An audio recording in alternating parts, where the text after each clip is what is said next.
Salutations, everybody. Welcome to the best damn movie-related show on the planet Earth, the John Campea Show, coming from right here in our quaint little studio. I'm, of course, your host, John Campea, and it is an awesome honor and privilege, as it is every day, to have you, our international friends, gather around as we talk about our favorite things in the world, movies and movie news, TV and streaming, all those things that give us joy. Joining me in studio today is Jonathan Voico. Hello. Writer, director, producer, Robert Meyer Burnett. Project Hail Mary Day is here, baby. I'm going to go see for a third time tonight. I was going to. Whoa. Whoa. It is what happens when we don't turn the intro off. And most importantly, of course, you guys are here. Thank you so much for being here and making our little show part of your day. And here's how the show's going to go. We're going to start off by talking about some pretty big topics we got lined up for you guys. Then in the second part of the show is when we take your comments and questions. Now, to send in a comment or question for us to address, there's two ways you can do it. First, if you're watching the show live, and you got to be watching live to do this one, you can use the super chat feature in the live chat and send it in there. However, if you are not watching the show live, you're watching this show a little bit later on in the day after we've already done the live stream, you can still send in a question at www.streamelements.com/JohnCampea/tip. And whether you send it in via the super chats watching live or using the tip link later on, you'll see your question answered in the second part of the show, as long as we deem your question or comment appropriate to be addressed on the show. We do reserve the right, of course, not to address any questions that get sent in that we don't feel is appropriate. All right. With that down, guys, let's get things started with this, shall we? You know, we are kind of entering into a golden age of comic book material in movies and in TV. I mean, just in TV lately with Last of Us and Fallout. Now we've got God of War coming, which is probably going to be the best of all of them. You know, we've had some wins on the movie screen. It kind of got the ball rolling, though, with Sonic. You know, Sonic came out and was a delightful surprise. Sonic 2 followed that up, and I also quite enjoyed Sonic 3. Now, they're not world beaters at the box office, which we'll talk about here in a second, but they've done well. I mean, already after 3 films, they've already made over $1 billion combined, which is not damn bad. And now we've known a fourth one is coming, and now we got a lot more details. The official title, according to the reports, of the fourth Sonic movie is, very creatively, Sonic the Hedgehog 4. Nice. And you know what? I say that sarcastically, but I actually like that naming paradigm. I like just 1, 2, 3, 4. I like it. Anyway, Sonic the Hedgehog 4 with the full cast has been listed. The folks at Variety write, Ben Kingsley and Nick Offerman, two of my favorites, are joining the Sonic universe. The pair are among the new voice cast members for Sonic the Hedgehog, as Offerman and Ben Schwartz are going to have a Parks and Rec reunion. Of course, Ben Schwartz was John Ralphio, and Offerman was Ron Swanson. The full cast list is as follows. Jim Carrey returns, which something I said, remember a few weeks ago, I said the most important thing, all due respect to Sonic, the most important thing for a Sonic 4 is Jim Carrey comes back. Jim Carrey returns. Of course, Ben Schwartz is the voice of Sonic, Kristen Bell, Idris Elba, Keanu Reeves is coming back, James Marsden, Ben Kingsley, Matt Berry, who just did the narration for the Oscars. Oh, yeah. That was good. I like that part. Yep. We didn't talk about that, but He I was like good. That. Yeah. What's his human bartender name again?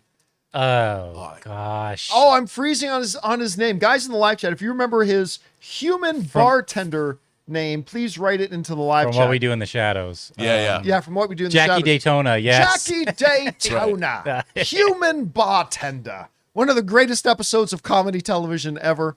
He's in there as well. And they released they're calling it a teaser trailer. It wasn't a teaser trailer. It's literally it's a 30-second announcement. It's not even a teaser.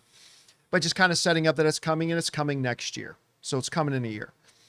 And listen, like I said, this is a franchise that not only has done pretty well for itself, but most importantly, the trajectory is what they want to see it. Take a look at this.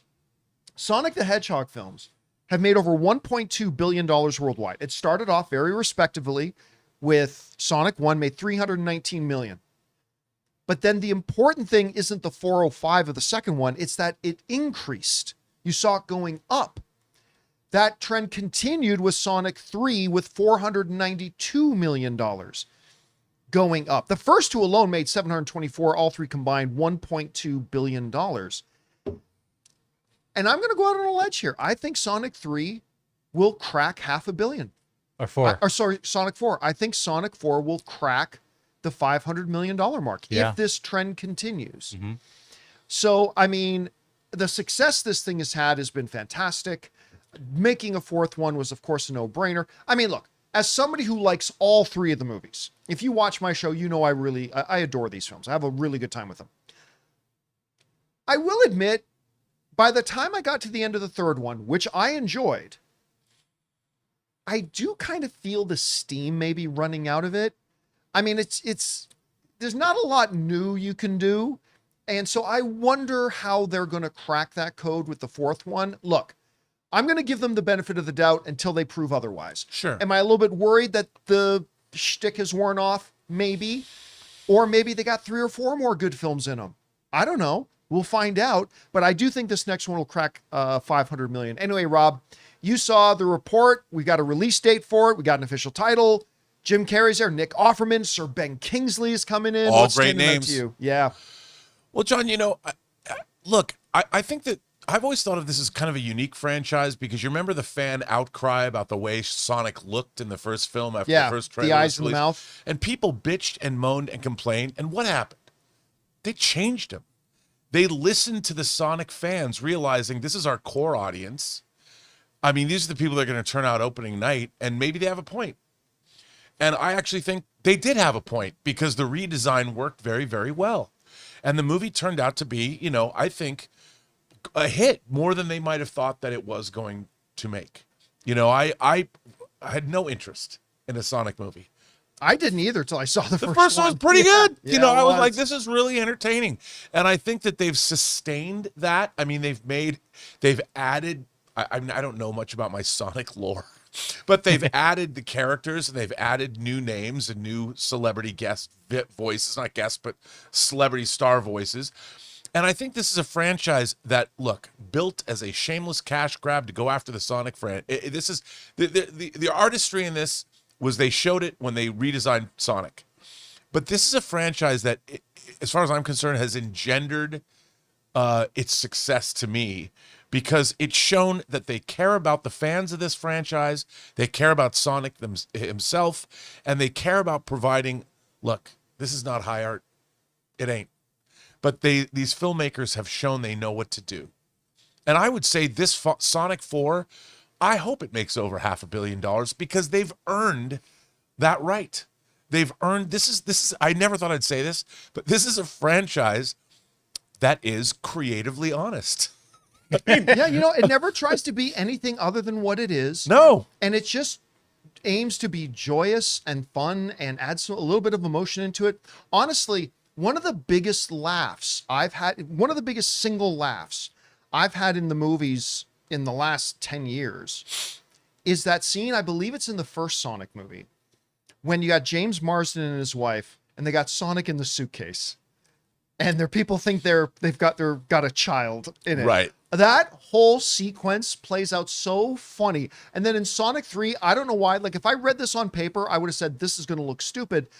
But when Jim Carrey is Robotnik and his own grandfather and they're doing the dance number. Yeah, to Chemical Brothers. I nearly died laughing so hard at that. Like they just find ways to make this charming, endearing. I don't know what went wrong with the Knuckles series. I was really excited about the Knuckles series. That was terrible. But I mean, this thing is coming out. We got a title. We got the cast in there. Everything's looking good. Guys, question is for you. What do you think about this? We got a release date for it. We got the official title. We got some new cast members coming. Are you excited for it? Do you agree with me that this one can continue the upward trajectory of getting people out to it and maybe it'll crack 500 million? Or it doesn't have to make 500 million to be successful. But whatever you guys think, jump down to the comments section below and let us know your thoughts. All right, guys. With that down, let's move on to this, shall we? If the Oscars for 2026 were held tomorrow, I can already tell you what is going to win Best Picture. Project Hail Mary. A movie I've now seen twice.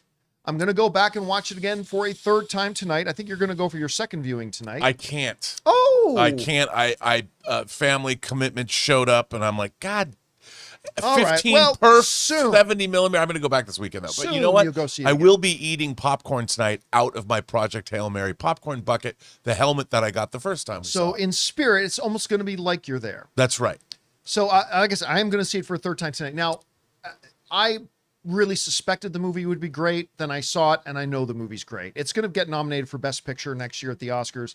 I don't know that it'll beat out Dune 3 or Odyssey, but it's going to be one of the nominated films. It's an absolute spectacular film. Love it. But one of the things I've had my doubts about is how many people are going to go see it. I haven't felt completely confident about how many people are actually going to go see it, because unless you're a fan of the book, I mean, the trailers haven't done a lot, I don't think, to win over casual movie audiences who aren't familiar with the book. I think it's excited people who know the book for sure, but most people haven't read the book. And I've sort of wondered, and there's some early projections saying that it might make about 40 million opening weekend, which a lot of films would kill to make 40 million. But Project Hail Mary deserves better. It's expensive. And it's an expensive film. Well, never underestimate the power of word of mouth, because the opening weekend box office projections for Project Hail Mary have gone up significantly. As a matter of fact, it's now being projected to be the biggest opening weekend of the year so far. Remember, we're almost already quarter of the way through the year. The folks over at Box Office Pro have put it in this. They are saying their projections that opening weekend of Project Hail Mary are going to be $70 to $78 million. Oh, wow. Which is a massive improvement over those initial long-term numbers that they were saying about 40 million, but word of mouth has gotten out there. Now, to put that into perspective, as of right now, the biggest opening weekend of the year is Scream 7. Scream 7. But is Scream 7 that made 63.6 million. Hoppers, the second biggest opening of the year at 45.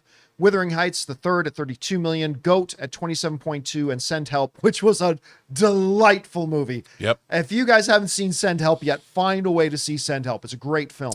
Anyway, that's the current thing. So if, and we don't know for sure, if Project Hail Mary comes in with the numbers that they're projecting, it will now be the new King of the Hill, the new biggest opening. And I got to tell you, that 70 to 78 is a much more comfortable number. And hopefully legs kick in and it does even better from there. Rob, you've seen the film. You've heard people talking about it. You were just watching our friend Scott Mance interviewing Ryan Reynolds or Ryan Gosling, and freaking the hell out over it. A lot of people freaking out over this. You have shared my concerns about how many people will actually go and see it. And we speculated about whether or not positive word of mouth might turn around. It kind of looks like they are. Do you think it can hit these numbers, or what are you thinking? Oh, I'll even if Polymarket had it up to bet on, I would bet it goes over 80 million. Really? I really think that. I think this movie, they did a brilliant job rolling this film out over the last couple weeks. They knew what they had. And I have to say, Ryan Gosling has been tub thumping for this film everywhere. And aside from, I got to call Mark Avery his stylist, because those striped shirts he's wearing are the bomb. But other than that, I think I love those shirts, man. Where are they? He's done such a great job. I mean, Ryan Gosling, he can do no wrong in my book. You know what they really need to do? Ryan Gosling and Rocky need to make a TikTok video where they do Paul Atreides' chant from the Dune 3 trailer. I want them to team up. I want Rocky and Ryan and Gryland Grace to do that chant. I can't say where they should do it from because I don't want to spoil anything, but that would be the most hilarious thing in the world to me. I think this movie's going to make all the money. I've been saying this. You know what? I like the fact that it was almost a year ago, John. It was March 31st, April 1st, April 2nd, April 3rd that we went to CinemaCon last year. And we saw that thing. That presentation. We saw that us. presentation, Yeah. and I told you, and you saw it. You finally witnessed it yourself. Yeah. Then you went and listened to the audiobooks. Here is a film, and here is a group of very talented professionals, starting with Lord Miller and Gosling himself, who I think came onto the project at first. I think he got the rights or something. And they realized the dream. And they deserve all the success they get because, I mean, with everything going on in the world, this is the kind of film people need. And I cried 3 times. And while, yes, I can have my minor little quibbles about the fact that I would, which is ridiculous, but that's just me. This film made me cry 3 times, and it delivered what it promised. Do I want an extended version like The Martian got an extended version on home video? Yes. Put those almost 30 minutes back in the movie, because I'll watch a 3-hour Project Hail Mary, and so will the other folks at home. But I adore this film, and I think that it is it deserves all the success, and I think it's going to be a huge hit. I really do. I think it's going to catch on, maybe not like as much as E.T. did back in '82, but I do think this is a film that people are going to turn out for. All right, guys, question is for you. What do you think about this? The opening weekend projections have gone significantly up since those fan screenings, and positive word of mouth have gone around. They're now saying 70 to 78 million, which would make it the biggest opening of the year so far. Do you think it can actually get to those numbers? Do you think it'll come short? Do you think, like Rob, that'll actually exceed those numbers? Whatever you guys think, jump down to the comment section below and let us know your thoughts. All right, guys. With that down, let's move on to this, shall we? You know, before the live-action Lilo and Stitch came out, I never would have thought they would do a sequel to it. And then I saw it, and I thought, I didn't think it was great, but it was entertaining.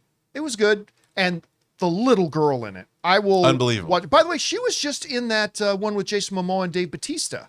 Yeah, the Wrecking Crew. She was just one of the little kids in the Wrecking Crew. She must have been so much older, though, because kids this age, like, they grow so quickly. They grow fast. They age fast. But I'm telling you what, they struck gold when they found this little girl. Like, you just want to eat her up. Like, she's just amazing. And well, don't say that about don't say that you want to eat her up. Don't say that. That's an age-old euphemism. No, I know, but today, eating people, I'm telling you, it's going to get you in trouble. All right, Army Hammer is not in the room. Yeah. So, sorry, Army. Although he's probably drooling if he's watching. No, but you're right. And also the design of the creature of Stitch. Oh, the Stitch, and the fact that they got the original guy who did the voice of Stitch to do the voice of it again. They nailed that digital design so good. So, I really liked it. I enjoyed it. Again, I didn't think it was great, but I enjoyed it. It was fun. But when it made over $1 billion, $1 billion, it's like, Crazy. yeah, they'll probably make a sequel. Things went kind of quiet, but it is now official, as Deadline is writing, Lilo and Stitch 2. And by the way, we now have an Incredibles 3 release dates. And guess what? They're releasing only 3 weeks apart from each other. 3 weeks. The Deadline article goes on to write this. Newly anointed Disney CEO Josh D'Amaro made it official at the shareholders meeting. Lilo and Stitch 2 is coming out on May 26, 2008, Memorial Day weekend, and Pixar's Incredible 3 will hit theaters June 16th of 2028. There isn't any rival studio competition for either of these release dates at this point. Both dates were already reserved on the ComScore, calendar by the studio with untitled holds. All right. So, look, I don't know that Lilo and Stitch created a massive fever of people wanting to go back. Like, I don't think Lilo and Stitch 2 is going to have the same trajectory as the Sonic movies, where the next one's going to make more than the first one. Yeah, when you get past $1 billion, it's hard to top it, unless you're an Avengers film. But still, it's hard to top it. And so I don't see Lilo and Stitch 2 being a $1 billion film, but I still see it making a lot of money. 750, 800 million. I still see it making a lot of money. And you know what? I'll be there. I enjoyed the first one enough. I think the dynamic between this little CG Stitch and the girl playing Lilo, I'll watch 2 hours just of that. Now, getting the Incredibles 3 date, we already knew it was coming out in 2028. Now we've got an actual date, which I believe will be 10 years since the release of The Incredibles 2. Wow. They sure do like to take their time in between these Incredibles films. But whatever, I'm just glad that we're getting it. But the other interesting thing here, too, is that just 3 weeks apart. They want to own that May, June kind of window, I guess. Anyway, Rob, you hear about this. What's standing out to you? Well, first of all, I love the Incredibles movies. No kids. I wish we got more because I think it's a great franchise. Some say it's the best Fantastic Four movie the first Incredibles ever made. But I think it's great that they're putting these two things out. You know, our new head of Disney comes out swinging with the shareholders. Probably they're happy to hear that. You know, Iger had said they're going to lean more into their IPs and their sequels, and these are two that I think definitely will benefit. I mean, look, the Lilo and Stitch story I think is very important. You know, they need to come up with something that's timeless and great and doesn't seem like a shameless cash grab, because I think that the first movie set a really great unexpected tone. Like, I think we were all sort of shocked by how much it made. And The Incredibles 3, you know, what a great legacy. And I love both of these, and I love The Incredibles. So this is exciting for me. I mean, I'm like, bring it on. I wonder if they're going to have the kids grow up and take into account the time. When they first announced that they were doing Incredibles 2, I thought they would have the kids aged up a little bit. But they Bart Simpsoned them. Right, they did. And I don't know, do we want a 7-year-old Jack Jack, or do we still want baby Jack Jack? I think that means he can run around and get into more mischief. Yeah, that's true. And I think it adds another dynamic. Your characters are aging, they're dealing with internal, like, growing up struggles and everything. Look at Inside Out. Rebellious teenagers. Inside Out's not shying away from that. Yeah. So. Yeah, but Inside Out and I get it, that's the premise. Riley. The Inside Out isn't about Riley. I get it. And they didn't age up the emotions. I get it, but you can just add more dynamic to this. Yeah, I don't know. It's going to be interesting to see. Now, these are not just two films opening 3 weeks apart. These are $2 billion franchises opening up 1 week. Lilo and Stitch made just over $1 billion. Incredibles 2 made over $1.2 billion. And I think Incredibles 3 will be a bigger film. I think people have been waiting for it a long time, as long as the word of mouth is good. Anyway, guys, question is for you. What do you think about this? We've officially got a Lilo and Stitch 2, and we got a release date. It's in late May of 2028. And then just 3 weeks later, we're getting The Incredibles 3. Whatever you guys think about that, jump down to the comment section below and let us know your thoughts. All right, guys. With that down, let's move on to this, shall we? You know, everybody is counting down and waiting for Doomsday, December 18th, when the unthinkable happens. Avengers Doomsday and Dune 3 are opening on the same day, which is still mind-boggling to me. It's something that I did not think was a smart move, but over the past couple of months, I have been warming up to it, to the point that I've even been getting excited about it, especially when Robert Downey Jr. and Timothée Chalamet did that Q&A of Marty Supreme together, and they pumped and promoted the Doomsday thing. Robert Downey Jr. inaccurately said that they coined the phrase. They did not, but still, I'm all for them using it, and it was great, and I'm excited about it. However, there are some people that aren't thrilled about the idea. And those people are movie theater owners. On one hand, you would think the movie theaters will love this. No, what the movie theaters love is that we've got Avengers Doomsday coming out and that we've got Dune 3 coming out. On the same day, not so thrilled. Not so overwhelmingly thrilled. At least a number of them. And the main reason they're not so thrilled is, there's 3 reasons, really. One is, as we looked at this Hollywood Reporter article saying Dune 3 and Avengers Doomsday in standoff over same release date, somebody's got to move. Some theater owners, starved for big movies, wish the wealth could be spread out over time. That's a level of overwhelm that doesn't make sense. So as I went through the articles, there's 3 main concerns that some movie theater owners have, and they're all legitimate. Concern number 1 is, just like it says in the headline, they'd like to just see it spread out a little bit more, right? Spread the goodness out. It'll be good for everybody. Their second concern is, they're afraid that having these 2 films open up the same day is going to force some people, because money's an issue for everybody today, that having them open on the same day is, you can bring the article down, Jonathan, that is going to force some people to have to choose. We can either go see Dune 3, or we can go see Avengers Doomsday. Yeah. One of them we'll see, one of them will wait till it comes out streaming in a few months. And movie theater owners would like them to just go see both. The third concern, and I'm surprised I didn't think of this before, but one movie theater owner said this, is that logistically it's going to be a challenge. Sometimes there is too much of a good thing. And I remember in the height of like Avengers Infinity War and Endgame, Rob, do you remember this? Movie theaters faced straw shortages, Right. soda cup lids shortages, napkin shortages. They literally just got, as the headline said in the article, they got overwhelmed.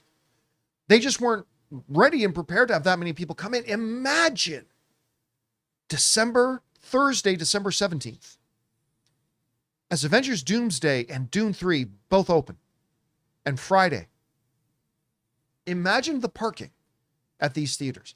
Imagine the lines at these theaters, like the concession stand lines. Like, oh my goodness.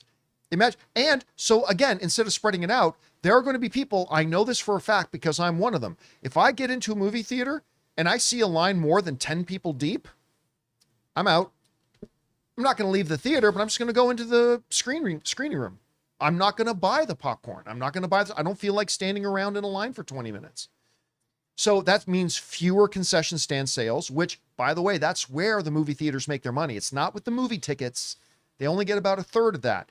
Where they really make their money is the concession stand. So, Rob, I think all of those three things are absolutely legitimate concerns. The idea of spreading that out a little bit, the worry that if you have them both open up on the same day, some people are going to choose one or the other and not see both. And then the logistical concern about just straight up. I mean, it's a good problem to have, but a problem nonetheless. Being logistically just overwhelmed with the sheer amount of people flooding into their theaters that weekend. That all being said, and that all being true, I still want Doomsday. Listen, I've gone from being against it to now kind of being excited for it. And listen, is there still time being March for one of them to move? Yes. But guys, if one of them moves, it ain't going to be Dune. Dune's now got their IMAX screens locked up. Right. They're not moving. Guys, I don't care what you say. But I want to see it doesn't matter. Doesn't matter. Just shut up. Shh. Hush. It doesn't matter. Dune 3 is not moving. Just accept that right now. Because they've locked in their deal with IMAX and they have that exclusive run of 3 weeks with those IMAX screens all to themselves. And they'll be sold out. And they'll be sold out. All 3 of those weeks are going to be sold out. So if one of them moves, it will be Avengers Doomsday. And I don't think Doomsday is going to move either.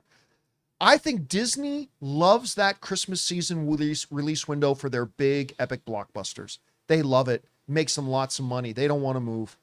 So and nothing screams Christmas more than this shot of Cyclops. Oh my God. I cannot wait to see that. Jingle bells, mother effers. I was going to say Merry Christmas. Same thing. So, I mean, one of them, Doomsday may not happen. It is possible it doesn't, but when you understand that there's no way in hell that Dune 3 is moving because of the IMAX screen contract, and it's really unlikely that Avengers wants to move, I think that's what they're getting. And I think it's going to be a day, to quote Darth Vader, a day long remembered for movie theater goers. You know, Rob, I still remember opening day of the first Joss Whedon Avengers film. Now, these were the dark times before we caught up with the rest of the civilized world and had pre-assigned seating in our theaters. So you literally, like a Neanderthal, you literally had to show up at the theater 3 or 4 hours early and stand in a line so you wouldn't get one of the neck breaker seats. But I remember our offices, Jonathan, at that time were back at the AMC Burbank 16. Yeah. There's this big giant courtyard down at the foot of the stairs of it. And the opening night of Avengers, it was playing on every screen in the theater, all 16. There were just 16 lines filling this city walk. like hours before the movie opened. And I will always remember, it was special, man. It was a special day. And I knew being there because I was working with AMC. We were walking around interviewing people in the lineups and everything.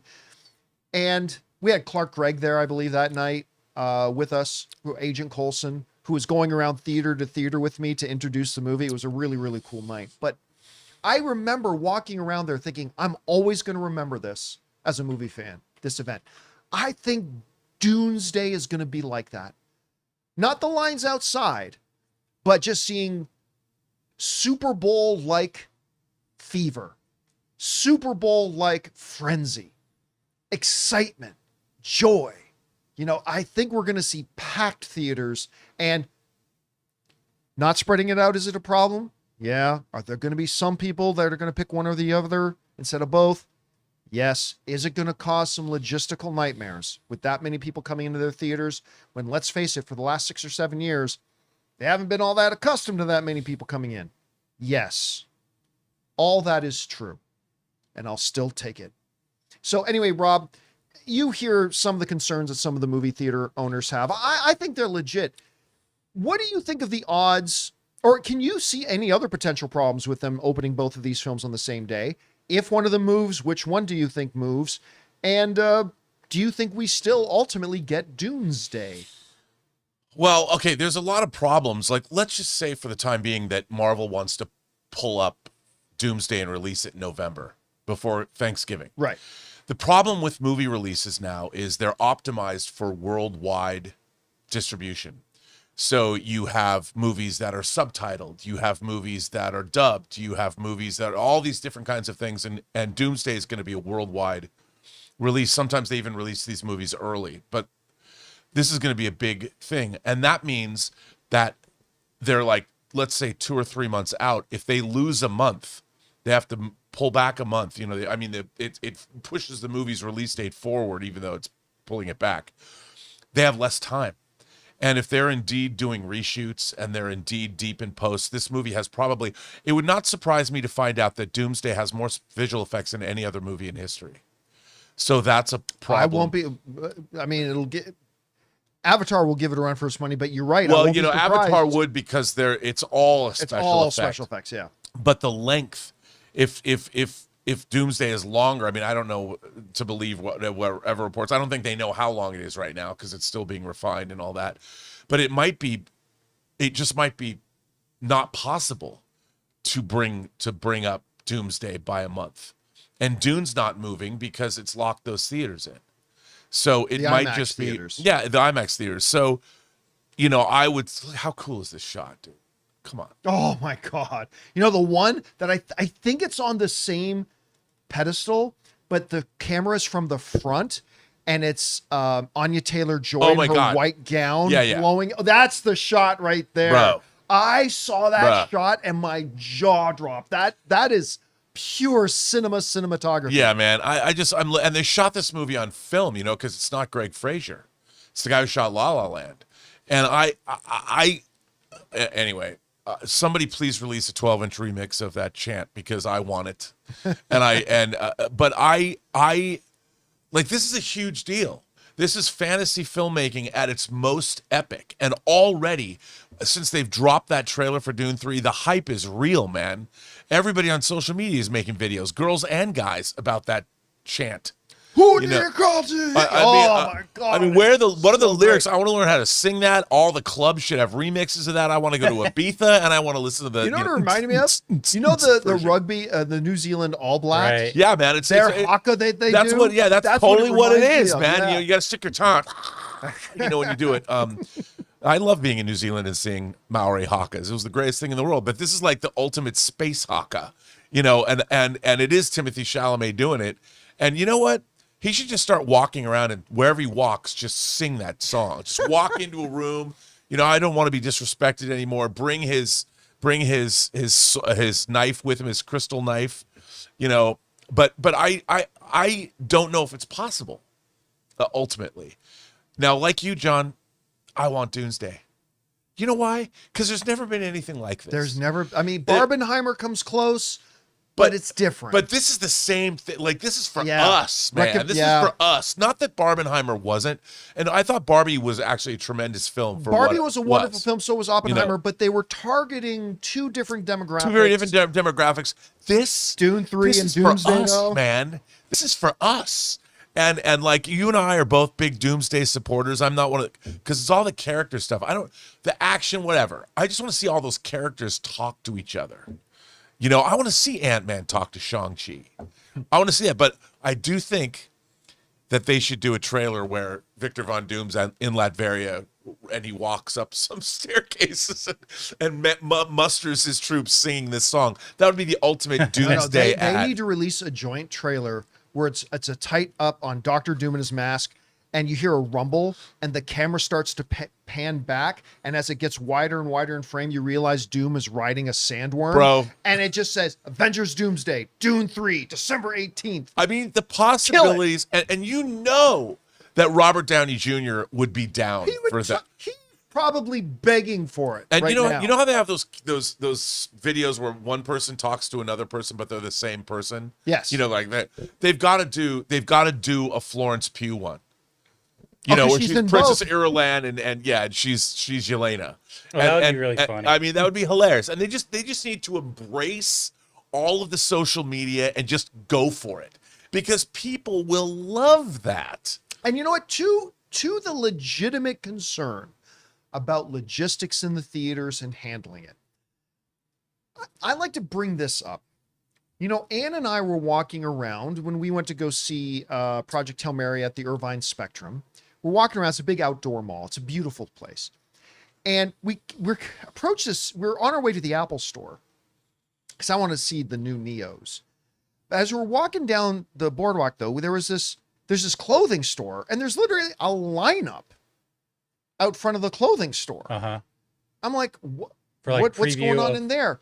And my wife Ann says it's manufactured exclusivity. They put, as she said, it's like nightclubs in New York. There's still plenty of room inside, but they create a lineup outside to create this image of an exclusive experience of having to be a An event part happening. of something, right? And like, yes, the logistical problems will be there, but the lasting memories and impressions of the wonderful chaos of people, like thousands of people descending on a local theater, I think is a memory you can't buy. Right. I think for the movie theaters, it just creates the desire to come back again. Problem, yes, but I think there's an upside to it. They're putting out the obvious problems, but I think this article fails to address the possibilities here of great profit for them as well. Oh, sure. And although a lot of people may not see the two movies on the same day, they want to be a part of that day, so they're going to go to one of them. That happened with Barbenheimer. Yeah. And yeah, people may not be able. I don't believe that if people really want to see both of these, they may wait till weekend 3. But these movies are going to be in theaters even longer now because of this. Yeah. Plus, it's the whole Christmas break. Yeah. You know, they start on the 18th of December. They've got a 2-week launch pad to where people are just going to go to these movies. Like, and it's going to be a thing to see both of them in one day. You've got, because Dune's probably going to be 3 hours. So Probably. you got Doomsday. If Avengers Doomsday is more than 3 hours, and you know there's going to be 24-hour. It's going to be 24-hour. Oh, those, yeah, no, just like the first Avengers film when that Yeah, came out, dude. they just kept adding more and more later and later showtimes till it was at the point that the theater was literally running 24 hours for that opening weekend. I mean, if I had any, investment money, I would start stocking up on lids for cups now and stockpile straws, because there's not going to be any oil to make these things Find their by the time suppliers. these movies come out. Yeah, and I would just be like, if you want, hello movie theaters, I've got your cup size lids. If there was ever a time to use your movie theater's app to pre-order your snacks, Yeah. so it's waiting there for you like AMC does. Oh, yeah. This is going to be the time to do yeah, it. you can do it with Regal too. Oh, I'm so excited for this. Anyway, guys, question is for you. What do you think about this? There are some movie theater owners that are a little bit worried about Doomsday, that maybe they should spread it apart a little bit more. They're worried about some people needing to pick one or the other. They're worried about the logistics of having that many people descending on the theater. But I think all those things could have upsides too. Whatever you guys think, jump down to the comment section below and let us know your thoughts. By the way, side note, we were talking about AMC yesterday. Had fallen down to $1.05. It fell down today to $1.01. And I'm going to do an editorial video later tonight on exactly what happens. Because I mentioned yesterday on the show that, hey, if it drops below $1, it starts running the risk of being delisted off the stock market.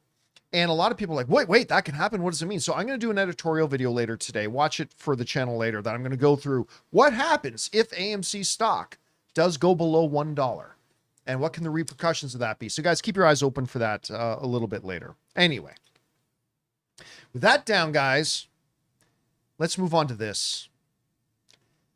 So yesterday, the trailer for Spider-Man Brand New Day launched. And everybody was excited about it. I know I was excited about it. I was counting down the clock. When's it going to drop? And it dropped. And while I don't think it's as good as the Dune 3 trailer, it's awesome. Like it was, this Spider-Man trailer was awesome. Absolutely. And it's also really interesting. It's just interesting. And for a first trailer, again, it doesn't even go into the meat of anything. That's going to come in trailers too. We'll probably get the second trailer when we're in Las Vegas. Yeah. At CinemaCon. But, you know, just for a first trailer, it was absolutely wonderful and fantastic. Guys, we've just seen something happen that I never would have anticipated. You have to understand, before I bring this up, you have to understand that the all-time record for most trailer views in cinema, you look at this. It was Spider-Man No Way Home's teaser at 355 million. But then the new record holder, Deadpool and Wolverine, beat it by 10 million views at 365 million. Amazing. Most viewed trailer in history in the first 24 hours. And again, it beat it by 10 million views. Of course, Spider-Man's beat out Avengers Endgame by 66 million views. That's a big jump. 66 million is a big jump. Close. Ladies and gentlemen, boys and girls, children of all ages, Spider-Man Brand New Day's trailer just came out. And it has set the all-time record. And it did not beat it by 5 million views. It did not beat it by 60 million views. It nearly doubled it.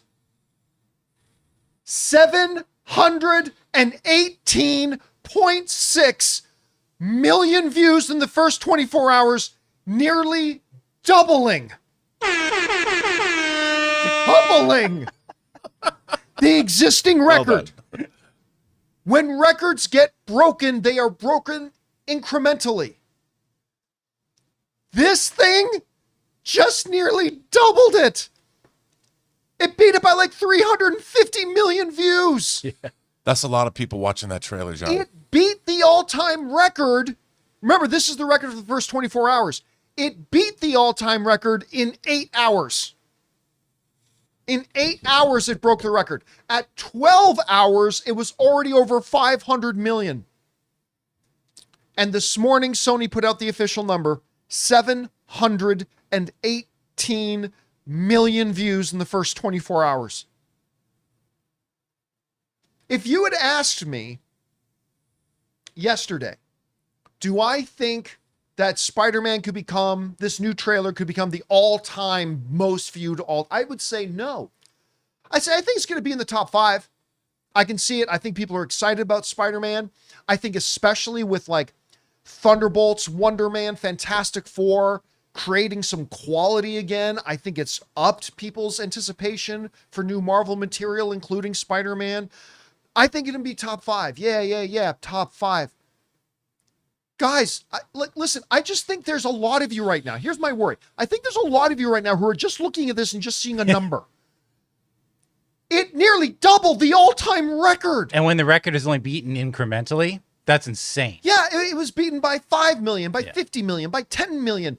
And now this one comes out and beats it by like 350 million. This was Deadpool and Wolverine standing there in that shot right there. and that's Spider-Man trailer coming in. Boom, baby. I mean, and listen, I have said on this show, I've always said, let's get a little closer before I give you my final thoughts, but my long-range thoughts have been Spider-Man Brand New Day is going to be a massive hit. It's easily going to join the $1 billion club, but it's not going to be $2 billion. It's not going to be $2 billion. Well, if everybody who watched the trailer bought a ticket. Yeah, I don't know if everyone Trailers will. are not a direct equivalency to box office. I understand that. Yeah. And I remind you guys of that all the time. That's not a direct equivalency, but my God, when I see numbers like this, I have to reevaluate that thought of mine that this isn't going to make $2 billion. When the number literally doubles the previous one, doubles it. It's not just a number. Each one of those numbers represents an individual person who is excited about Spider-Man and clicked on to watch that trailer within the first 24 hours that it came out. That means something. Again, not a direct equivalency, but it means something. And I might have to reevaluate that thought of mine, Rob, about it not making $2 billion at the box office. It may. It also brings up this Aunt May. adjacent issue. How bloody big is the first Doomsday trailer going to be? How big is that first Doomsday trailer going to be? It's going to be big. 719.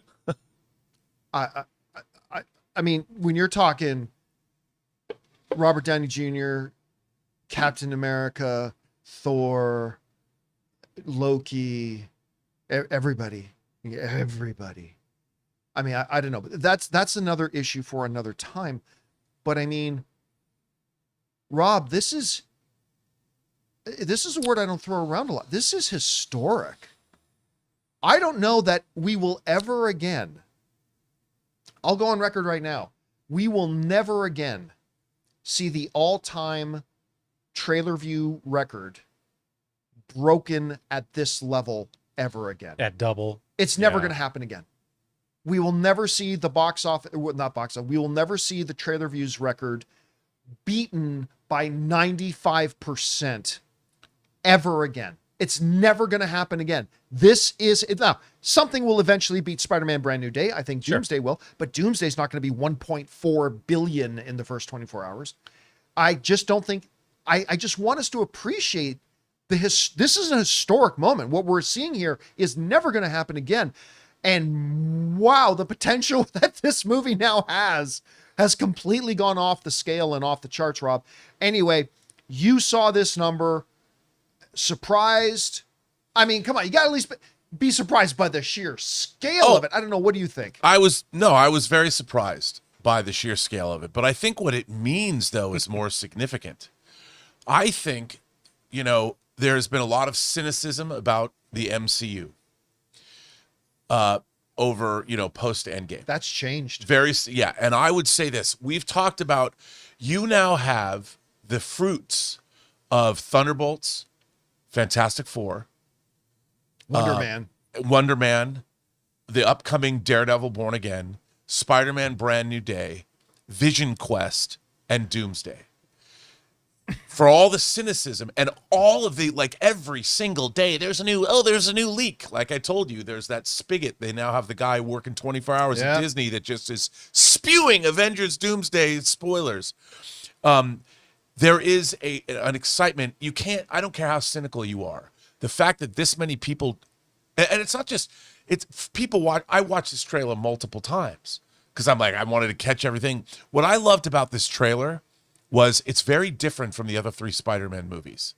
This is almost like it's a Spider-Man reboot. If Tom Holland wasn't in this movie, it wouldn't have surprised me. It was Yeah. almost as different because the feel of it is different, which I think is very, very cool. That's why it's called Brand New Day. Yeah. You know, there's a new scenario. There's New a director. New director. Everything is new. They know it's a new civil ninjas, and people are talking about. So many people are like, there's other people in this picture that have been erased. Could like in be, the but I'm trailer. looking for- at- I don't you know, buy that. I'm I looking don't at the buy that. ninja's eye lines, and they all seem to be looking at him. Except but the one on the bottom, the looking bottom one straight is- across. And by the going way, after somebody else. in Spider-Man No Way Home, you could see Spider-Man needing some help to fight Electro, Doc Ock, and and What, whoever you else think was in- ninjas aren't good enough to? He might need help. I don't think Come on, dude. Spider-Man's sweating a few ninjas too much. No. I think I don't think he needs Unless Hulk they're and Punisher. super ninjas. But no, Oh, but maybe, yeah. but I think that the real Disney has to be enormously pleased about this because it is a vote of confidence, especially with the new CEO of Disney coming in today. It's an enormous vote of confidence for the investment that Marvel has made back into, like, look, I don't know how much Doomsday's reported budget is, but tack on a lot more to that. I mean, Doomsday has got to be the most expensive film by a wide margin. I have no idea. I have no idea how much it costs, but it ain't cheap. And if they want to have a 3.5 hour movie, I think they can do that. And I think that with Doomsday and all this stuff, they have proven that, and you can say what you want. Was Fantastic Four the greatest movie in the world? No. But it was a really solid it was a entry. solid entry entertaining into the film, MCU, yeah. and it introduced the Fantastic Four in grand fashion, and the movie wasn't stupid. And you love them family dynamic. Yeah, it was a great family dynamic, and Thunderbolts was great. We're going to see all these new characters going into the new movie. I mean, I don't think Wonder Man's a part of all this, but who didn't love I doubt that? it. That was another thing that showed that the thing about Wonder Man showed that Marvel could do something new and different Yeah. that no one had seen before. So Marvel creatively is back. You want to be as cynical as you want about these Avengers movies, but I'll tell you, the highlight of Doomsday is going to be watching all. If there was no action at all in that movie and you just saw the characters talking to each other, I bet that movie would be wildly entertaining. It'd be like my Avengers dinner party movie that I wanted to see because of Age of Ultron. Oh, yeah. That scene. Right. This movie is going to be full of characters you're going to love watching talk to each other.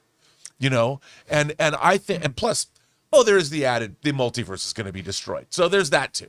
But I think that this is a huge vote of confidence for the MCU. And before anybody calls me a Marvel shill, I am not a Marvel shill. Ridiculous. I For am this kind of energy. I'm somebody that just likes Marvel since I was a little kid. Yeah. And I love the MCU, and I want to see Marvel have a great triumph. I want to see Terry Metalis' Vision Quest to be a triumph. I want to see Spider-Man Brand New Day to be a triumph. I want Daredevil Born Again Season 2 to be a triumph. And, of course, I want Doomsday to be triumphant.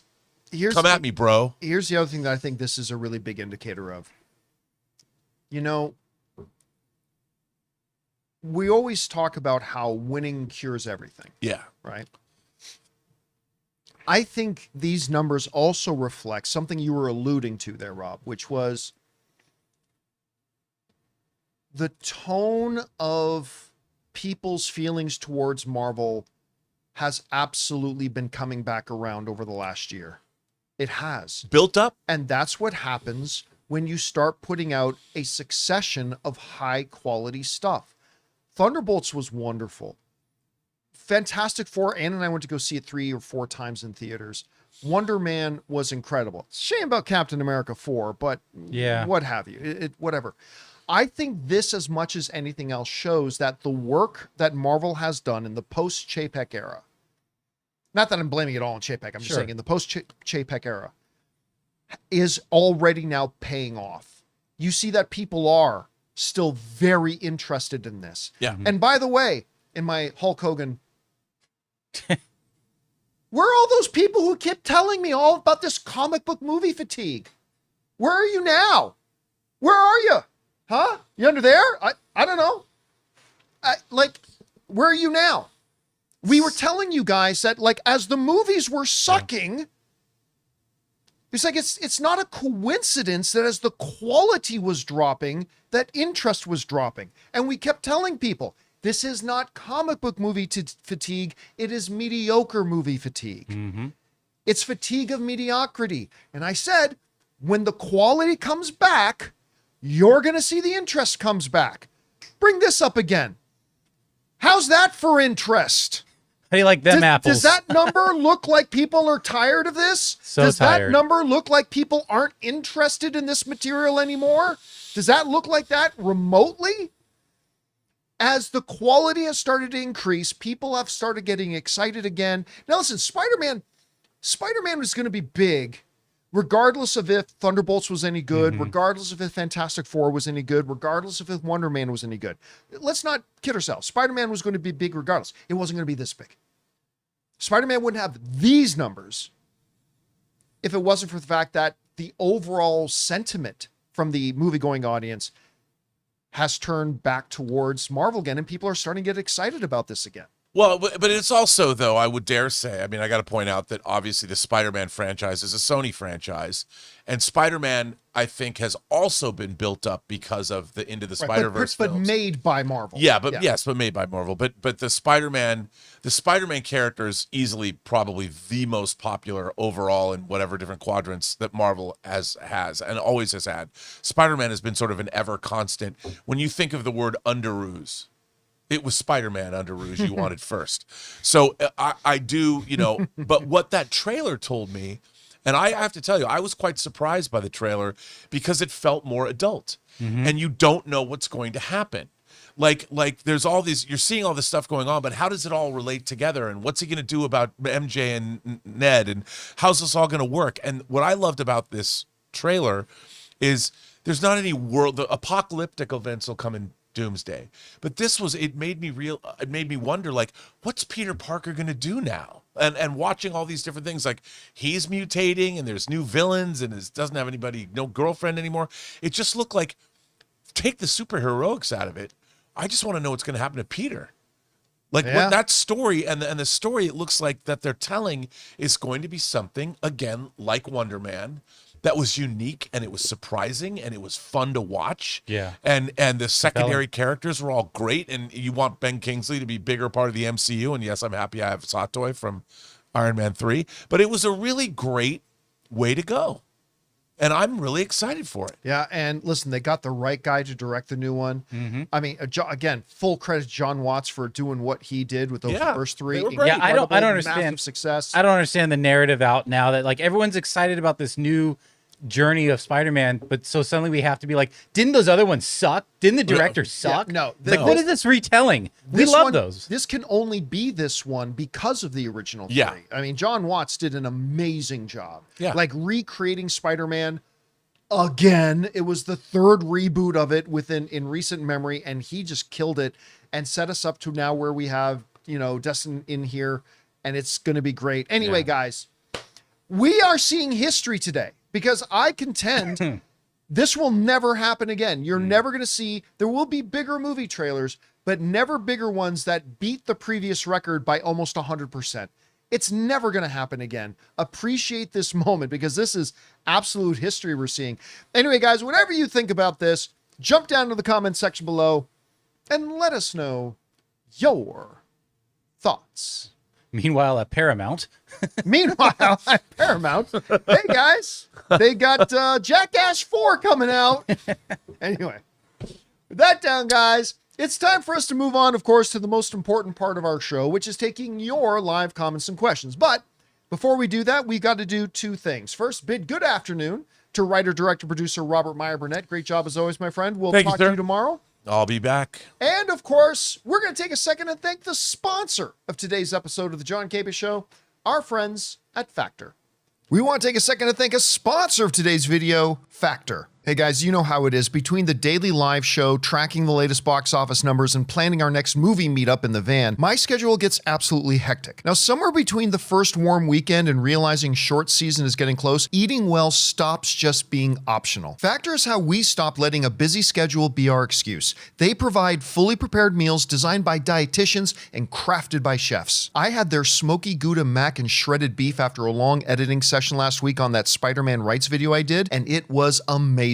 So whether you're looking for calorie smart options or the new Muscle Pro collection, which is perfect if you're getting back into a workout routine, they have 100 rotating weekly meals to keep things fresh. And the best part? They are always fresh, never frozen, and ready in just 2 minutes with zero prep and zero stress. I love it, and I think you will too. So head over to factormeals.com/Campea50off and use the code Campea50off to get 50% off and free breakfast for a year. Offer only valid for new Factor customers with code and qualifying auto-renewing subscription purchase. Make healthier eating easy with Factor. And thank you to our friends at Factor for sponsoring today's episode of the John Campea Show. All right, guys, with that all down, let's get over to your questions here, shall we? Jonathan, what we got up first? Yakov says, let me scroll down here. Hey, do you think that for the next guest spot on the show, you could try to get good Canadian kid Ryan George from Pitch Meeting to come on? Also, when you come to New York, maybe you can come to Regal Lynbrook 13 in Long Island. Okay. First of all, thank you for that. But why does anybody think I can get anybody? I can't get anybody. I don't know Ryan George. I don't guys, you have to understand. I truly am an absolute nobody. I am a nobody who is doing some little YouTubing videos from my garage.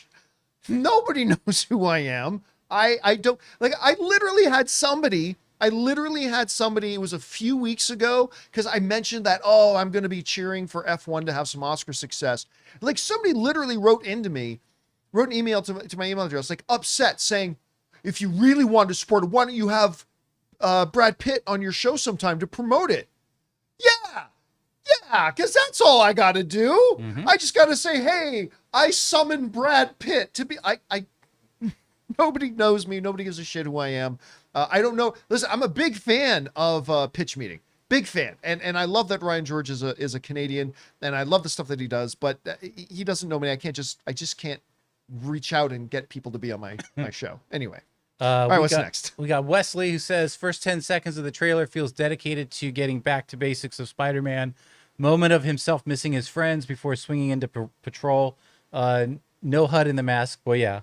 Followed by Tanks and Ninjas. I may be more hyped for this than No Way Home. Although that was an homage, I think, to Tony, seeing him inside the mask. But it also had a quiet moment of reflection. Yeah, I mean, look, I don't know that you can call dealing with the aftermath of a multidimensional sorcerer spell that made everybody in the world forget who you are is exactly getting back to the basics of Spider-Man. But I do understand your point. And listen, you just highlighted the big thing to me. I have loved Spider-Man in the MCU up to this point, but the one thing, the only thing that's really bothered me is the fact that they felt the need to make him Iron Man Jr. Everybody in the MCU has to be an Iron Man Jr. now. Even the frickin' Dora Milaje turned into Iron Man Juniors. It was a little odd. And Spider-Man isn't cool enough. He's got to be Iron Man too. I've never liked that. I love that we're just getting back to Spider-Man being Spider-Man, and I'm excited about it. All right, what's next? We got H2344 says in Champagne Supernova Champagne actually played during Project Hail Mary at any point. Great song choice for the trailer. I honestly can't remember if it's in there or not. Is there a new trailer out? I think it was in the first in the last trailer. one. Yeah. Okay. I honestly can't remember if it's in it. Listen, Project Hail Mary, if the Oscars tomorrow wins Best Picture, it's going to be nominated for Best Picture of the Oscars, and I absolutely love it. My one nitpick of Project Hail Mary is I'm not a big fan of their music choices. Lord and Miller are not James Gunn in picking the right songs for it, but that's just me. All right, we got Arnav, who says, will X-23 take the role of Miles Morales in Avengers Secret Wars? I highly doubt it. Nobody cares about X-23. Oh. I mean, look, I'm sorry. That's just the general thing. But so if I remember too, that just because the movie's called Secret Wars does not mean it's going to follow the story of Secret Wars. Yeah. Marvel has never done that, ever. So I don't expect there to be like a main thing like Molecule Man. That's a main pivotal narrative point of it. The Miles thing is a detail in it, but I could see them finding a replacement for the Molecule Man, but for the rest of it, probably not. So my guess would be no. My guess would be it's possible, but my guess is no. And then we got iCritic, who says, as an AMC shareholder, I know, pity me. How low does the stock have to go before the shareholders force a vote to kick Adam Aaron out as CEO? Does he personally have so much stock in the company that it isn't possible? It's also not all his fault. You got to Yeah. look at the market conditions. Yes, but when an organization is struggling as much as AMC is, you do have to hold the people at the top responsible. You know, when a team starts to suck, it's not all the coach's fault, but if you're going to change the culture of the team, you got to start with the coach. That's why sometimes a coach gets fired and then gets instantly hired by another team, because they just know that, hey, it's still a good coach. Maybe just in a different environment, it'll work out better. I don't know. But if AMC, listen, somebody's going to have to do something if it continues to fall much further.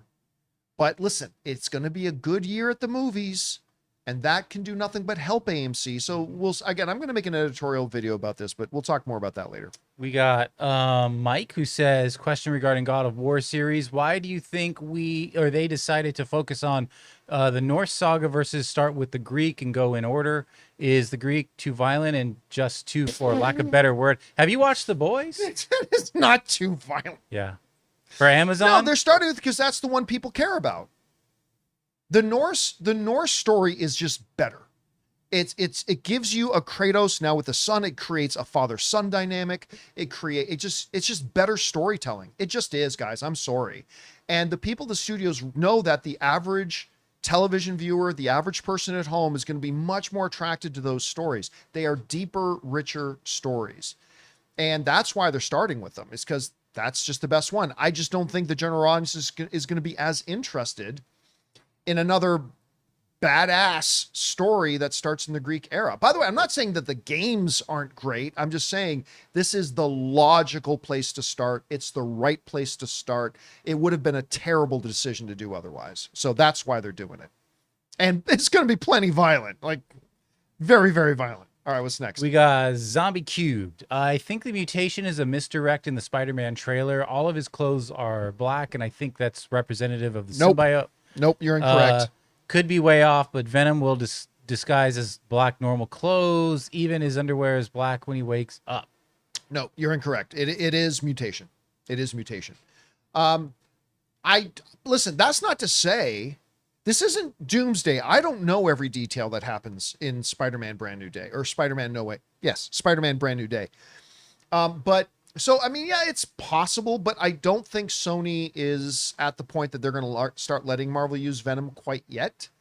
They might, but it is mutation. That is not a cover. It is not whatever. That much I've known for a few months, that the core central thing for Peter's character is him struggling with this, what's happening to him physically, and the mutation that is happening. So that is what it is. All right, what's next? All right, and then he just follows up. More evidence that Superman could be infected with the symbiote when they show him getting scanned, and what it reveals inside of him appears to be symbiotic in color. No, it's just a color. It's just a color.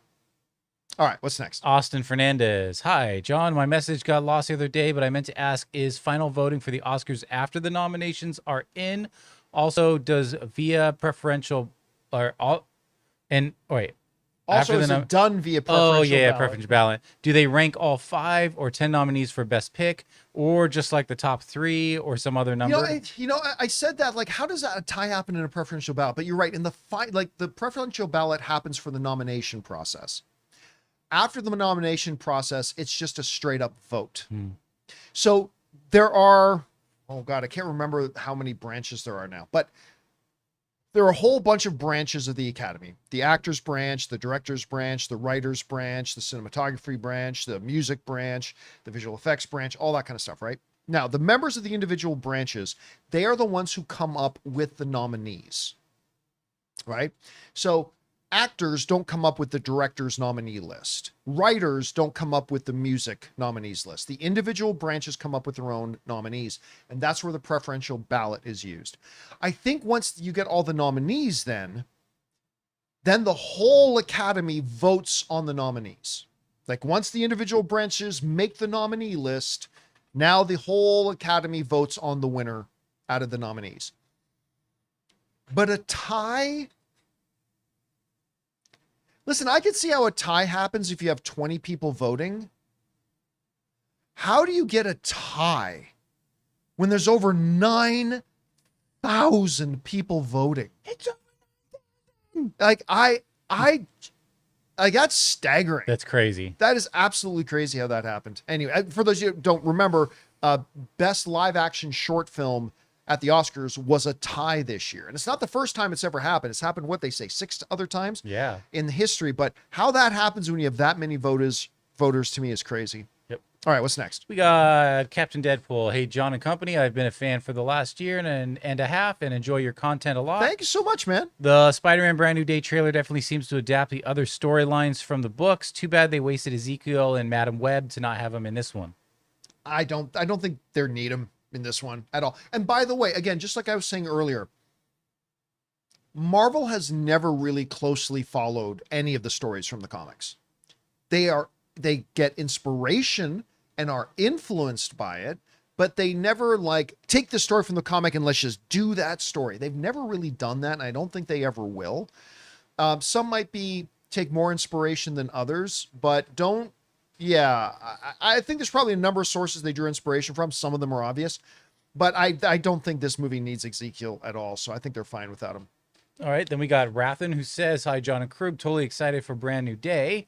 Do you think they will go all the way in showing Peter transformed into the Man-Spider, or is that too much for the wider audience?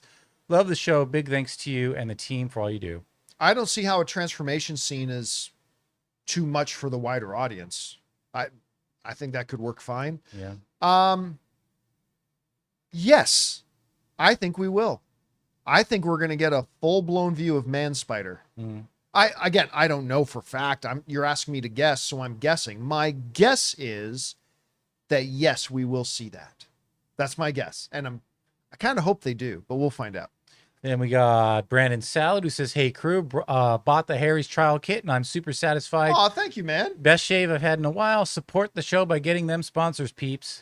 Listen, my business guy keeps telling me to do this, and I never do. But truly, the absolute most tangible, best way you can support the show is by using our sponsors. If it'll be useful to you. If it'll be useful to you. Right. Maybe you smell wonderful no matter what, and you don't need the good folks at Mando. Maybe you never shave and you don't need it, so you don't need the good folks at Harry's. Maybe you don't eat that much and you don't need the folks at Factor. But in all honesty, like Jonathan will give testimony to this. I do turn down sponsors. Oh yeah. I only get sponsors that I actually think they're legitimately practical, they're legitimately useful, and can legitimately be positive and benefit people. And so if again, this is the one thing that I don't go on about it ever, but I'll say it this time. Truly using our sponsors, going and patronizing our sponsors, is like the number one best way to support us. Because when you guys go and use one of our sponsors and you use our promo codes and all that kind of stuff, it just tells sponsors that sponsoring our show works. And then that word gets around the agencies that sponsoring on the John Campea Show works. So big thank you to all of you guys who not only watch our show, but use our sponsors as well, because that helps us out a very great deal. Thanks for that, guys. Then we have Scott, who says, just wondering if you saw that the AMC app is now, or maybe I'm just noticing it, letting you add your picture to the account so you don't have to pull out your ID when you scan anymore. AMC does something right. That's been like that for a little while. Yeah, that has been like that for a little while. Let me open this up here. So, because that has always been a big irritant to me. Yeah, and then you got to go searching. Because a lot of times, like in today's world where I've got everything I need on my phone, like I can pay for stuff with my phone. I've got all my information I need on my phone. It is nice. I would irritate a lot. 8 times out of 10, I do not take my wallet with me when I leave the house. So it would irritate me when I would get to the movie theater sometime. They're like, can you show us your ID, please? I'm like, I don't have ID. Like, that was irritating. But yes, you're right. They now make it so I don't know if, oh, there we go. Oh, there you go. That's my picture right there. They do now have it so your picture is right on there. It's been like this for a few months now. And I got to say, that has made life a lot easier. So I don't have to carry my wallet with me. All right, what's next? Joseph Mash says, hey, John, I listen to the show live, but can't interact due to driving a truck around the country. So thank you for opening the tips for people like myself. Oh, thanks, man. Question, do you think the Punisher will have more or less screen time than Rhino? An Amazing Spider-Man That's 2. actually a good comparison. Yeah. Like, I don't think like somebody wrote, I can't remember if it was live on the show or if I was just interacting with them in the live chat, but somebody was writing in our show yesterday and saying, man, I really hope that Punisher has a really important role in the story and I want to know what his motivation for being there is. I'm like, guys, it's Spider-Man's movie. It's not Spider-Man and Punisher, the team up. It's Spider-Man's movie, and there's going to be some auxiliary characters like there are in every movie. So don't expect to see a big role for Frank. All right. I think we're going to see him more than we saw Paul Giamatti. Oh, I think so. I think we're just like, I don't think we're going to see, let's put it this way. I don't think we're going to see him as much as we saw Robert Downey Jr. in the first Spider-Man movie. Mm-hmm. But I do think we'll see him more than we saw Paul Giamatti in, what was that? The Amazing Spider-Man 2? Yeah. Yeah. I think we'll see him more than Paul Giamatti, less than Robert Downey Jr. All right. What's next? Guzman says, if there's 2 digitally removed characters in the Ninja building jump, There's not. like the 2 Spideys in No Way Home, who do you think could be They're with Spidey? not. They're not. I by the way, I don't know that as a fact, but I look at it and I'm like, no, they're not. Hulk and Jean Grey. But I mean, But I don't believe that. I'm just throwing that out. Jean Grey doesn't need any help taking out a few ninjas. Hulk does not need any help taking out the planet. And Spider-Man doesn't need any help there. So I really don't think that. I've looked at it. I've seen the arguments. But I'm looking, I'm like, no, there's not. They're not just redoing the exact same thing they did with Spider-Man No Way Home. Because again, in that one, now look, if that shot was Spider-Man jumping down and coming up was Vulture, Scorpion, Tombstone, whoever else you want to mention in there, maybe then I could see an arc, but no, I don't buy that. I don't think there's anybody else in there. All right, what's next? We got Christopher Brickner. After 9 years, Marvel finally pays off Scorpion. It's true. Yeah, I don't think it was really necessary. Yeah. But if it fits in the movie and it serves the story, I think it's pretty cool that they're able to do that. Although the line is kind of like, that's exactly what Vulture said. Stay out of my way. Stay out of my way. You know, whatever. Manhua Nation says AMC needs to do a $2 per share direct buyback and then don't do a 1 to 10 reverse split. I disagree with that, which would put their stock at $20 per share. Yeah.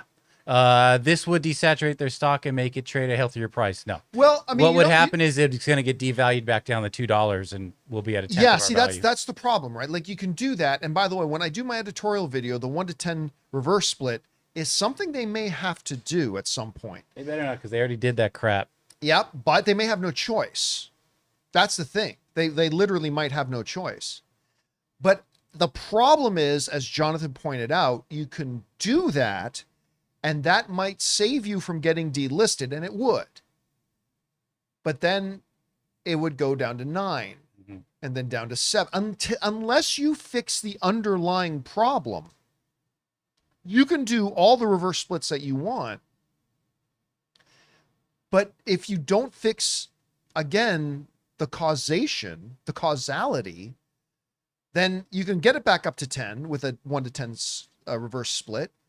But then it's going to drop to 7, down to 6, down to 2, down to 1, and then you're in the exact same position again. Anyway. All right, what's next?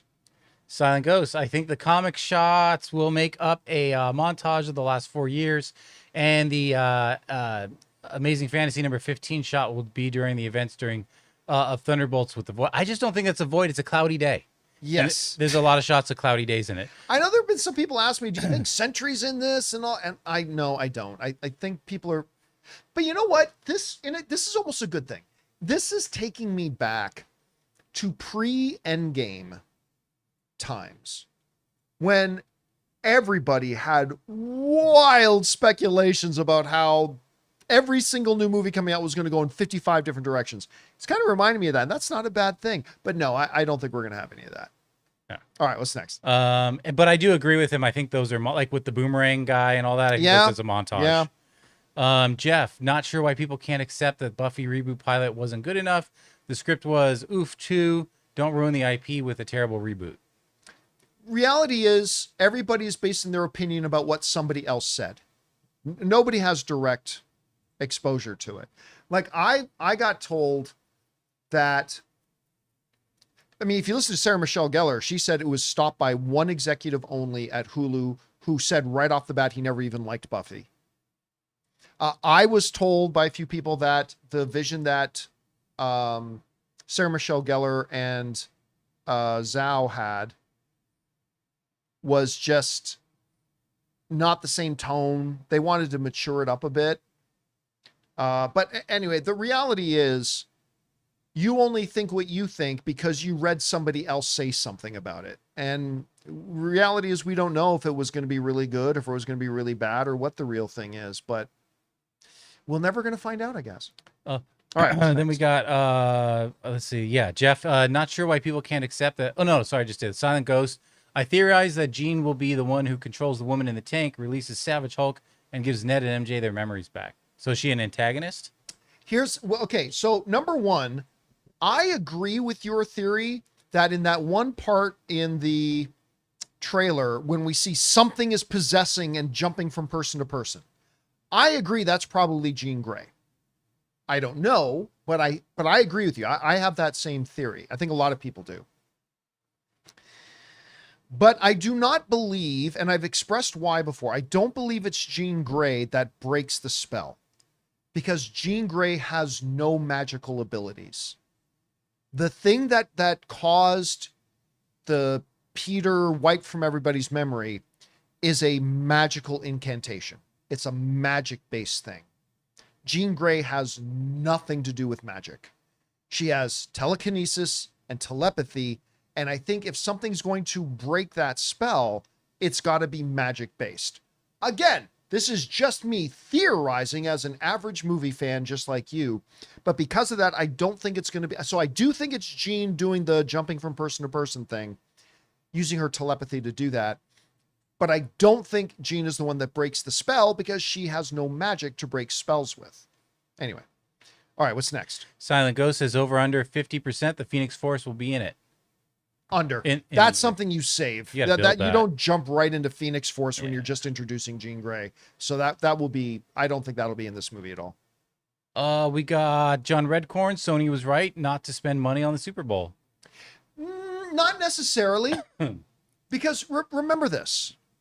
The point and the value of putting a trailer at the Super Bowl is about getting your trailer in front of eyeballs that are otherwise not going to go out and look for your trailer. Like the Spider-Man trailer was going to be the Spider-Man trailer when it hit YouTube. That's not the point of putting your trailer at the Super Bowl. The point of, because there are going to be people out there that don't care that a Spider-Man trailer dropped yesterday and are not going to go out of the way to go and find it. The people who are excited about Superman, and there's a lot of Marvel fans, went out to watch it. The point of dropping the trailer at the Super Bowl is to get those people who did not want to go out to watch it. But they're watching the Super Bowl, you put the trailer in front of their eyeballs, and hopefully they go, you know what, that looks pretty good. That's the point of it. Do I think it's a mistake that they didn't play a Superman or a Spider-Man trailer at the Super Bowl? Not necessarily. I mean, it's lots of movies don't put their trailers at the Super Bowl. But I don't think even the record-breaking numbers of people who watched it when it dropped on YouTube is either good or bad, proves or disproves what the advantages they could have had with it by putting it at the Super Bowl, because you would have gotten a demographic of people who did not go out and watch it yesterday. Anyway, that's just kind of my take on it. All right, what's next? We got Mr. Moore. Hey, guys, officially became a member yesterday. Thanks. Just happy to be a part of this community. You guys are awesome. Aw, thank you for that, man. That's great to hear. Thank you so much. Tom Farmer. Last shot of the Spider-Man trailer. It looks like not all the ninjas are jumping to Peter. Could this be edited for... Again, no, I don't buy that at all. I'm sorry. I've looked at it many times. I don't see it. Now, with the one in No Way Home, we all saw it. And we could see that. And you saw Lizard getting hit by nothing. Yeah, like, it's just... Like, it was so clear and obvious. Yeah. Who does Spider-Man need to help him fighting some ninjas? And why would they have the last shot be the same bit for this previous movie? Would they just repeat the same bit that they did? Yeah. I don't think so. So, and again, listen, we may go and see the movie, and totally they did. I won't be shocked. It's also... I'm just saying, I'm looking at it right now, and I just don't see it. It's also possible they're like, this shot is reminiscent of this, and it'll get people talking. Yeah. Yeah. And that's a good thing. Yeah. That's a good thing. Quantum of Zen with a $20 super chat. Thank you, Quantum. Appreciate that, man. Why do you think Larry Ellison isn't buying WB with its hundreds of billions in personal net worth? Because it's not liquid.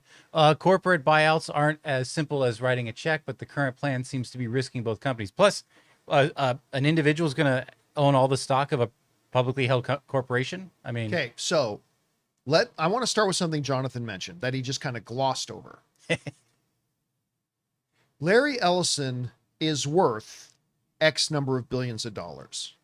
But that's not all liquid cash just sitting in a savings account at Bank of America. That is his value when you also include the stock he owns in Oracle. Oracle has taken a beating. Mm-hmm. Let me just bring this up quick. How much market cap has Oracle lost in the last 4 months? I can't remember exactly how much, but Oracle's had a rough go of it the last few months. As of right now, it has lost about $440 billion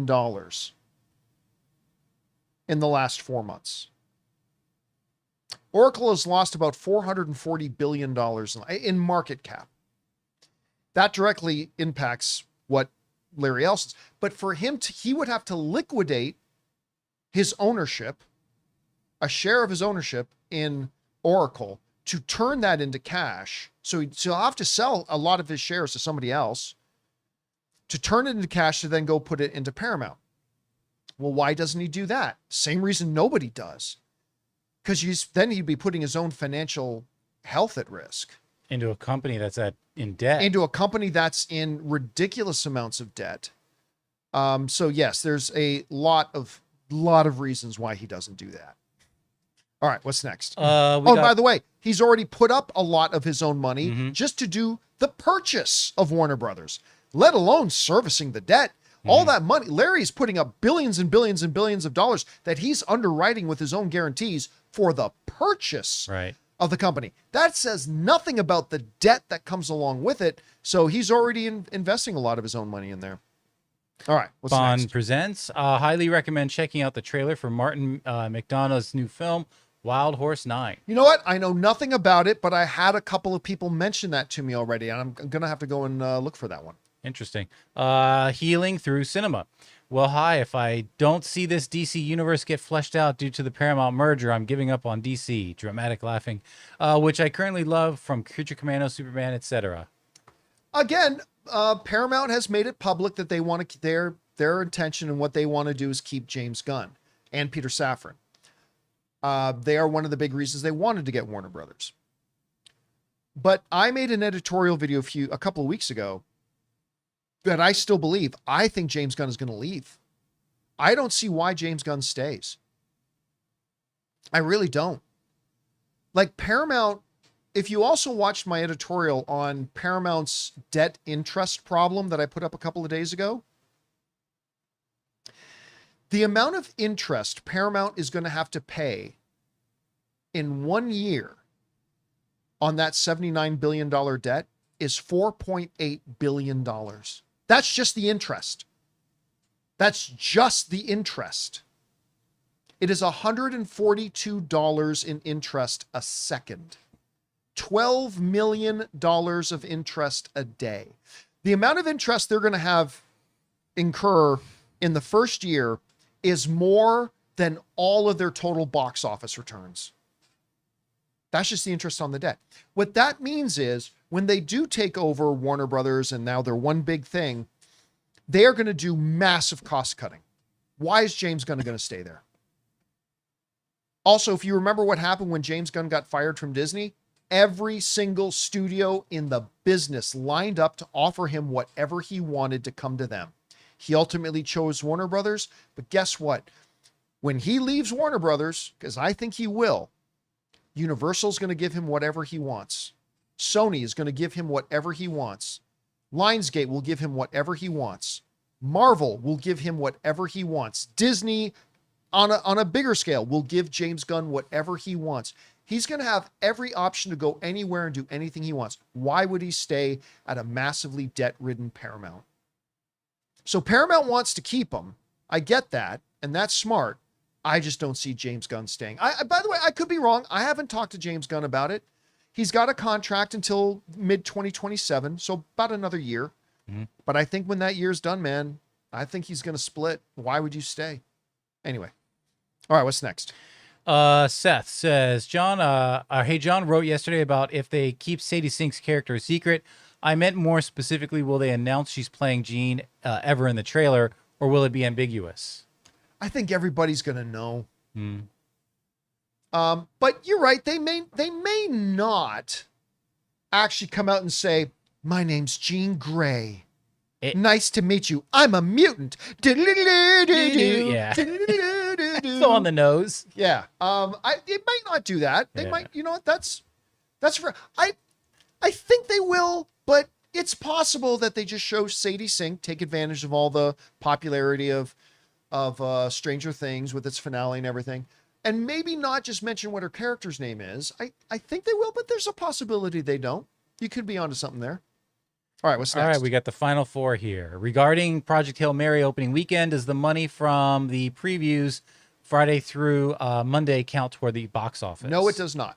No, it only counts the official 3-day opening weekend. You'll have what you'll see. That money will count towards its overall box office. You'll see a variance there on the domestic and then the opening. If you go on the box office, it'll have opening weekend, but it'll be a variance between its total. Yeah. So when we get the official 3-day opening weekend, it is just those days. I think officially the 3-day opening weekend includes the Thursday night numbers. I think so. But I think that's for all movies do that. Yeah. But no, it will not be for the advanced previews. The advanced previews will go towards the overall total box office number, but not the opening weekend number. We got Dr. Doom says, hopefully the Brand New Day movie leaves off with a cliffhanger that leads into Doomsday.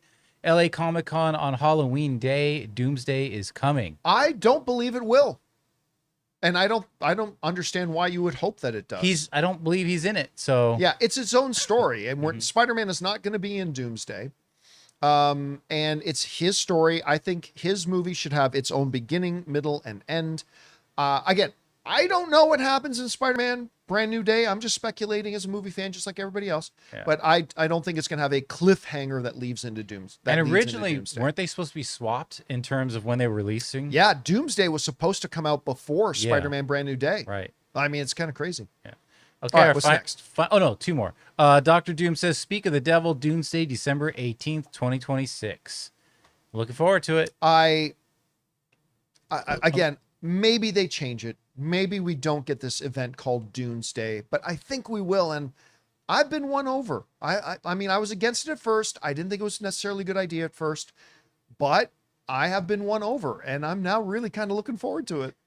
It's going to be a massive final quarter for theaters. Oh, yeah. Actually, it's going to bleed into the first quarter, too. Yeah. Brian Garcia, this is our final one now. Hi, John. Now that we have a Dune 3 teaser, do you think we might get an official Doomsday teaser within the next month, or is Dune just getting ahead? Strategically, it might not be that bad of an idea. No, listen, we've been saying on this show for a long time, we love the idea of them doing some joint marketing. Yeah. Promote Doomsday. Yeah. Do it. Do it. But there's still a few outstanding questions. Number one, are they going to keep that date? Uh-huh. Marvel may move Avengers Doomsday. Again, Dune 3 is not moving. There's no chance in hell that Dune is moving with them having the IMAX exclusivity. No chance in hell they're moving at all. Just get that ridiculous thought out of your head. Dune 3 is not moving. But Marvel may decide to move Avengers. They could. So there's that big question there. Then, if they do both keep the date, do they actually decide to do some co-marketing? And if they do, would they start marketing that December thing as early as within the next month? I'm going to guess no. That being said, how awesome would it be if we're at CinemaCon and like we see DeMauro come out? That's his name, right? The new Disney CEO? Oh, yeah. DeMauro DeMauro comes out on the stage and David Zaslav comes out on stage together and goes, we want to show you a little something we've been working on. And they play a joint Doomsday and Dune 3 trailer. Right. And with the big title Doomsday, December 18th. How awesome would that be? It would be, I don't think it's going to happen, but how awesome would it be if they did? Pretty cool. All right, guys. And that'll do it for today's installment of the John Campea Show. Thank you so much for being here and making our little show part of your day. Big special thank you to all you guys who sent in questions via the tip link or using the super chats. Number one, because you gave us great fun things to talk about. But number two, you supported this channel as you did it. And all of us involved with the show. Thank you guys so very much for your support. Hey guys, don't forget to come on back and join us again tomorrow. Keep your eyes open for that little editorial I'm going to do later tonight about what happens if AMC stock does go below $1. What happens to the biggest movie theater chain in the world? Going to discuss that. Big thanks, of course, to Robert Meyer Burnett, to our technical director, Jonathan Voico. See you guys soon. My name's John Campea, and until next time, my friends, bye-bye.